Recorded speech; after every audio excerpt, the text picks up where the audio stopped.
Welcome back to my channel Shobhana dot Biplab. সকলকে জানাই স্বাগত। আজকে সকাল 11:30টার সময় ব্লগটা স্টার্ট করলাম। আর তোমরা দেখতেই পাচ্ছ যে আমি লাল পাড় সাদাকুর শাড়ি পরে নিয়েছি, আর আলতা আমার আগেই পরা হয়ে গেছে। আমি পায়ের তোড়া পরে নিচ্ছি। পায়ের তোড়াটা মিষ্টির বাবাই আমাকে পরতে বললো, তাই আমি পরছি। এই ব্লগটা কিন্তু পৌষ মাসের একদম শেষের দিনের।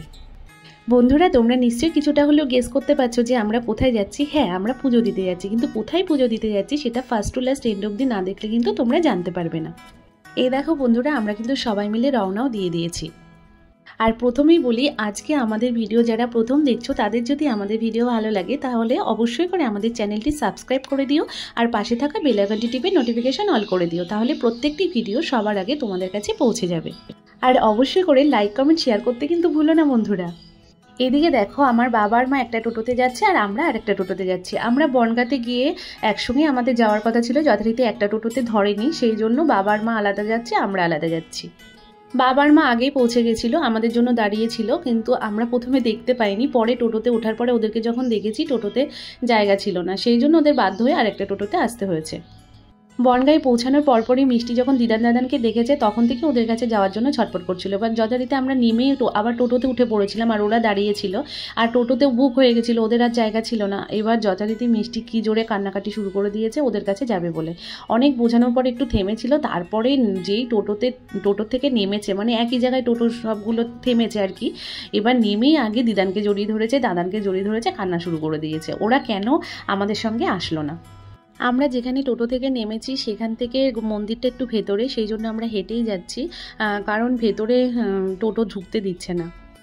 আজকে যথারীতি মাসের শেষ দিন, সেই জন্য প্রচণ্ড ভিড় হয়েছিল। জানো তো বন্ধুরা, যে মন্দিরটাতে আজকে যাচ্ছি আমরা পুজো দিতে, সেই মন্দিরটাতে কিন্তু আগে আমি কখনো পুজো দিতে যাইনি, আজকে ফার্স্ট টাইম যাচ্ছি। অনেক ছোটোবেলা থেকে শুনেছি মন্দিরটার নাম, কিন্তু কখনো যাওয়া হয়নি। অনেক ছোটোবেলা থেকেই ইচ্ছে ছিল যাব, এমনকি বিয়ের পরেও কখনো যাওয়া হয়নি। হ্যাঁ, তবে একবার মিষ্টির বাবা নিয়ে গেছিলো, তখন কিন্তু পুজো দিতে যাইনি, আমরা বাইরে থেকে কোনো রকম দেখে ঘুরে চলে এসেছিলাম। ছোটোবেলা থেকে এই মন্দিরটার বিষয়ে অনেক গল্প শুনেছি, দেখারও খুব ইচ্ছে হতো, কিন্তু কখনো দেখা হয়ে ওঠেনি। ফাইনালি আজকে আমার সেই ইচ্ছেটা পূরণ হচ্ছে। অনেকের মুখে বলতে শুনেছি ভগবান না চাইলে নাকি সেখানে যাওয়া যায় না, এমনকি ভাগ্যেরও দরকার হয়। কিন্তু আমি মনে করি ইচ্ছেটাও কিন্তু মানুষের সবথেকে বেশি প্রয়োজন। ইচ্ছে না থাকলে কোথাও যাওয়া যায় না। তোমরা দেখতেই পাচ্ছ বন্ধুরা যে কতটা আগের থেকে ভিড় হয়েছে, আর দুই সাইডে কিন্তু মেলা বসেছে, তারপর অনেক জিনিস নিয়ে, বাচ্চাদের বা অন্যান্য কিছু নিয়ে, তারপরে ডালা বিক্রি হচ্ছে। তা সেখান থেকে আমি একটা ডালা নিয়ে নিলাম। বাবা বাড়ি থেকে অনেক কিছুই নিয়ে গেছিলো, ফুল টুল এসব, তারপরেও আমি আর কি ডালা একটা কিনে নিয়েছি। এটা আমার ইচ্ছে, আমি ডালা পুরো মানে যা যা দেয় সব কিছু দিয়েই আমি মানে পুজো দেবো ঠাকুরকে, সেই জন্য বাবার কাছ থেকে কিছু জিনিস নিয়ে নিলাম, আর পুরো ডালা শুদ্ধই একটা কিনে নিলাম। যারা আমার পুরনো বন্ধু এবং নিয়ম করে আমার ব্লগ ফলো করো, তারা নিশ্চয়ই দেখেছো যে 24 সালের শেষের দিকে আর 25 সালের শুরুতেই আমরা কিন্তু অনেক জায়গায় ঘুরেছি।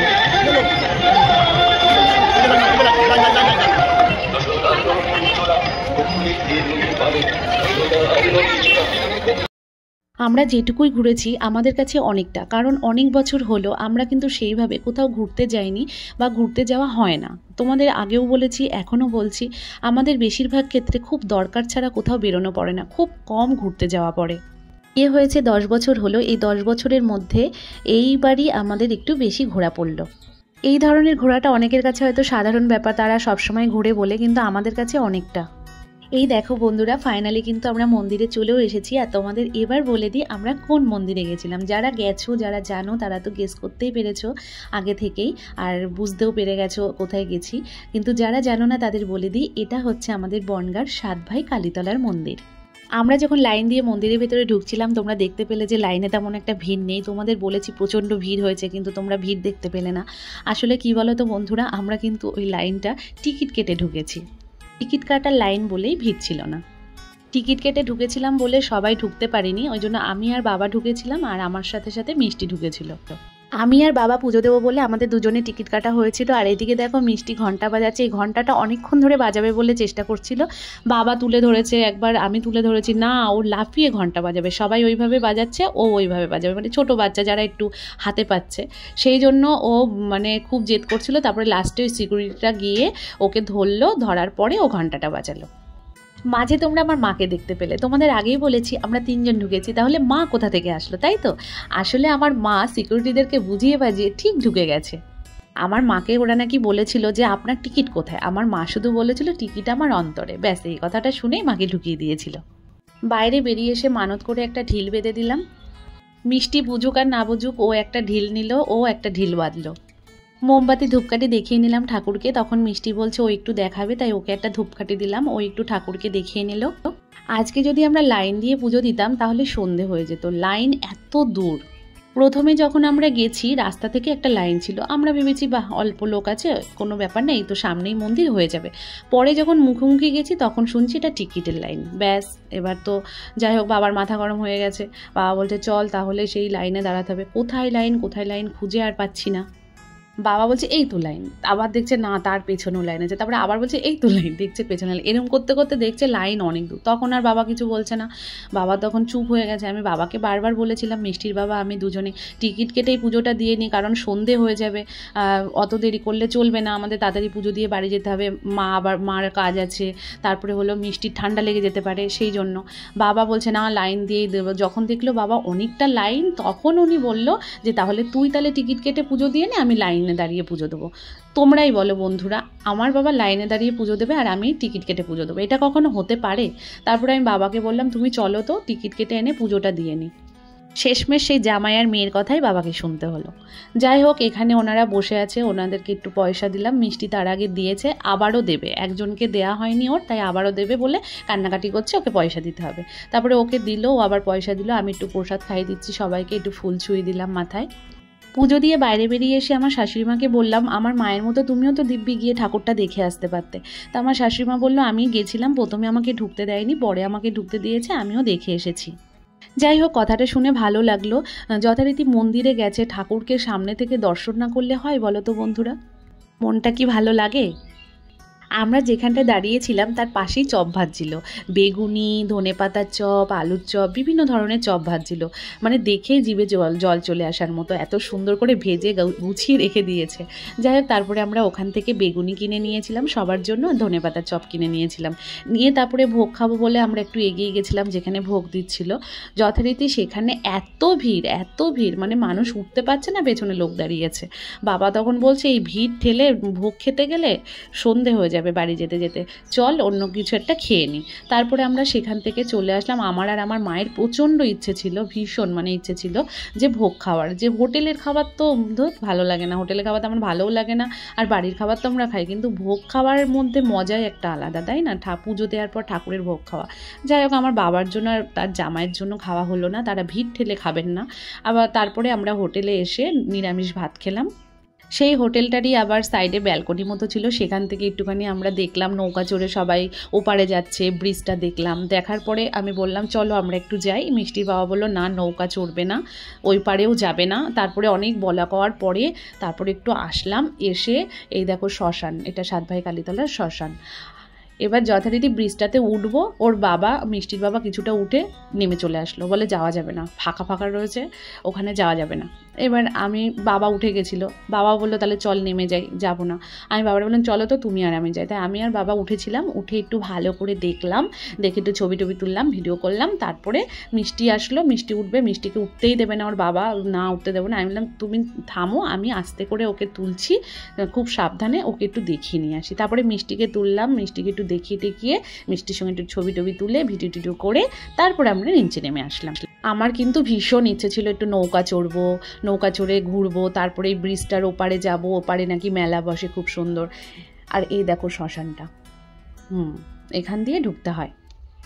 কিন্তু মিষ্টির বাবার জন্য আর আমার বাবার জন্য কিছুই হলো না। বাবার যাও একটু ইচ্ছে ছিল, মিষ্টির বাবার একদমই ইচ্ছে ছিল না।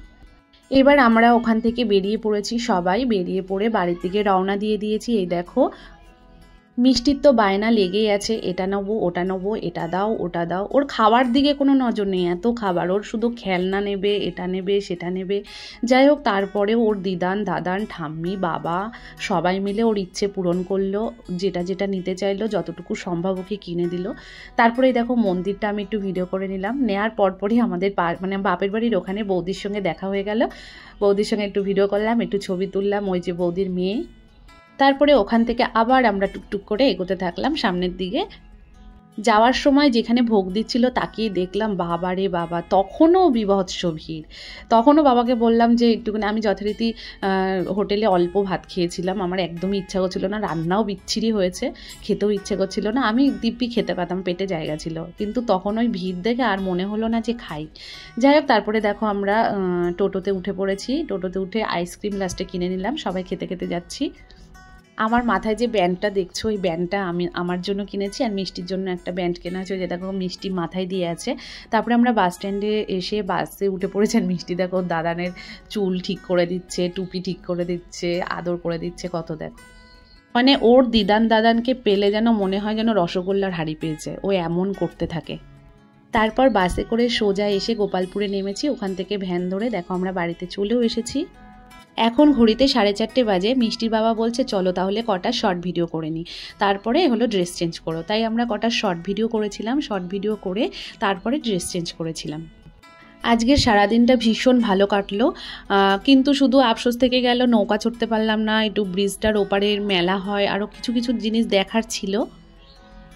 সব থেকে বেশি হচ্ছে ভোগ খেতে পারলাম না। যাই হোক, আরেকবার যদি যাই তখন এই ইচ্ছেগুলো পূর্ণ করে নেব।